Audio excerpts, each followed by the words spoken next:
किया। आपने किसानों का कर्जा माफ करने के लिए आपके दिल के अंदर कुछ नहीं है।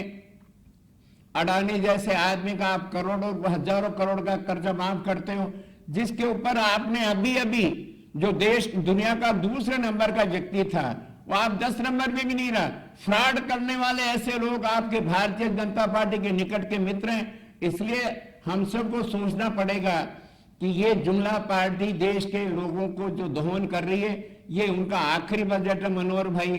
ये मोदी 2 नहीं, ये मोदी लास्ट का बजट है।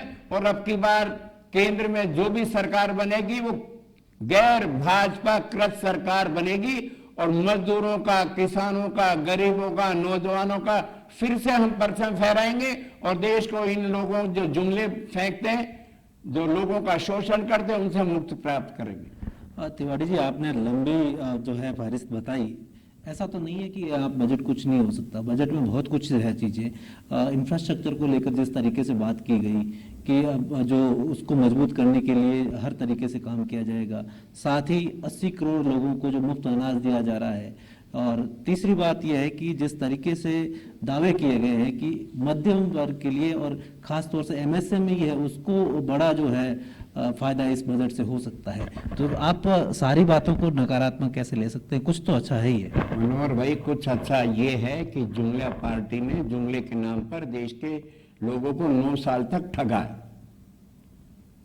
मैं कह रहा हूं एमएसएमई देश के अंदर अगर सबसे ज्यादा अगर कोई रोजगार पैदा करते तो लघु और सूक्ष्म उद्योग पैदा करते हैं।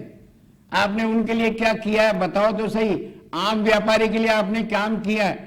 रियल एस्टेट भी एक बड़ा रोजगार का केंद्र है। रियल एस्टेट के नाम पर भी आपने कोई रिबेट नहीं दी। वो आत्माराम गुप्ता जी चले गए, उनसे बात हुई थी, वो कह रहे हमारे लिए कोई फायदे की बात नहीं। आपने बहुत बड़ा जुमला दिया था कि हर गरीब को प्रधानमंत्री आवास योजना के अंतर्गत हम पक्का मकान बना करके देंगे या हम उनको 70,000 रुपए का सीधा बेनिफिट पहुंचाएंगे। 4 साल पहले जो सीमेंट की रेट थी, लोहे का दाम था, पत्थर का दाम था, बजरी का दाम था, हर साल हर चीज में महंगाई बढ़ती है। 70,000 रुपए में कोई गरीब एक पक्का मकान कैसे बना सकते? एक कमरा नहीं बन सकता। तो कुल मिलाकर के महिलाओं को आपने ठगा। देश की आधी आबादी के लिए सीधा सीधा कोई आपने प्रोग्राम नहीं दिया। आपने केवल एक फिर ठगने का काम किया। महिलाओं को आपने 2 साल तक अगर आपने पैसे जमा कराए बैंकों में, राष्ट्रीयकृत बैंकों में, आपने कहा हम उनको 7.5% वार्षिक रिटर्न देंगे। मोदी जी की पार्टी और सब नेता जानते हैं कि ये दूसरे बैंक तो पहले से कर रहे हैं। वो तो 8.75 तक पैसा दे रहे महिलाओं को, 7.75 तक। तो ये भी जुमला है। मैं कह रहा हूं 2 लाख रुपए महिला कहां से जमा कराएगी, जिसकी थाली में आपने आटे पर जीएसटी बढ़ा दिया, जिसके दाल पर आपने जीएसटी बढ़ा दिया, पेट्रोल डीजल गैस की रसोई को आपने स्लैब कम नहीं किया, न जीएसटी के रेटों में आपने कुछ कमी करी। तो महंगाई तो अपनी जगह पे रहेगी ना। बजट से मतलब है कि आम आदमी को हमको क्या सस्ता मिला। ना दाल सस्ती, ना आटा सस्ता, ना मिर्च सस्ती, ना धनिया सस्ता। फिर सस्ता क्या? ना गैस कोई हमारी सस्ती, ना पेट्रोल सस्ता, ना डीजल सस्ता। तो फिर सस्ता क्या किया आपने? महल बना दिया विचारों का कि हम देश में अमृत काल में 100 साल बाद में भारत क्या होगा। हम जिएंगे जब 100 साल बाद का भारत देखेंगे ना। आज की वर्तमान पीढ़ी को आप लुभावने नारे दे करके वोट लेते हो और अपने कुछ पूंजीपति मित्रों के लिए आप सारा बजट बनाते हो। यही हमारा कहना है। बिल्कुल।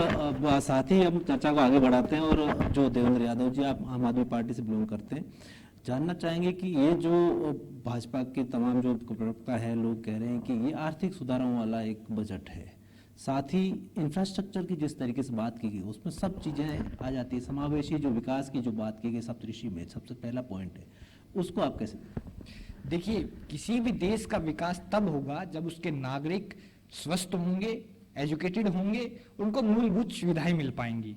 पिछले इस बजट में जो सबसे जो मैं कहूंगा बेकार जो चीज हुई है वो ये हुई कि शिक्षा का बजट जो था वो घटा दिया गया है। शिक्षा का बजट 2.64 से घटा करके 2.5% कर दिया गया है और हेल्थ बजट जो था 2.2 से घटा करके 1.98 कर दिया गया है।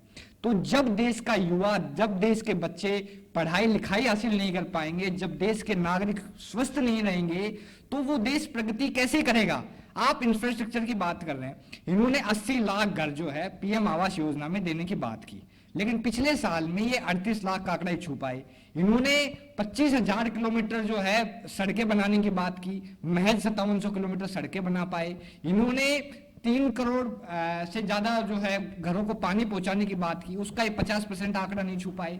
तो ये लोग लगातार जो है जनता को गुमराह करने के लिए फर्जी आंकड़े पेश करते हैं। हकीकत जो है तो मैं आपको रोकूंगा, समय की पाबंदी है और हमारी जो डिबेट है वो हम यहीं विराम देंगे और लगातार हमारा जो इस बजट को लेकर चर्चा है वो जारी रहेगी, लेकिन फिलहाल एक बार यहीं विराम लेते हैं।